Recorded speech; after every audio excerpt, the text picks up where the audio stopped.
السلام علیکم، میں ہوں عاصم حمید اور آپ دیکھ رہے ہیں یونیک انفارمیشن یوٹیوب چینل۔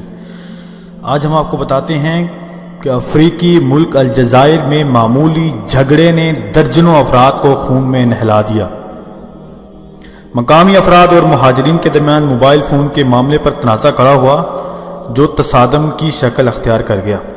غیر ملکی میڈیا کے مطابق الجزائر کے بنیان شہر کے ایک ترقیاتی منصوبے پر کام کرنے والے مہاجرین اور مقامی مزدور موبائل فون چوری کے معاملے پر جھگڑ پڑے۔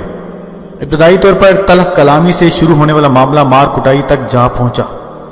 تصادم کے درمیان 60 سے زیادہ افراد لہو لہان ہو گئے، جن میں 8 کی حالت تشویشناک بتائی جاتی ہے۔ میڈیا کا کہنا ہے کہ 2 روز جاری رہنے والے جھگڑے کے دوران فریقوں نے ایک دوسرے پر لاٹھیوں، پتھروں، تلواروں، خنجروں اور شیشے کی بوتلوں کے ساتھ ساتھ تربت یافتہ کتوں کی مدد سے حملے کیے۔ پولیس نے کارروائی کرتے ہوئے متعدد افراد کو حراست میں لے کر حالات پر قابو پا لیا ہے۔ آپ ہمارے چینل کو سبسکرائب کریں تاکہ ہر نئی آنے والی ویڈیو آپ کو حاصل ہو سکے۔ اللہ نگہبان۔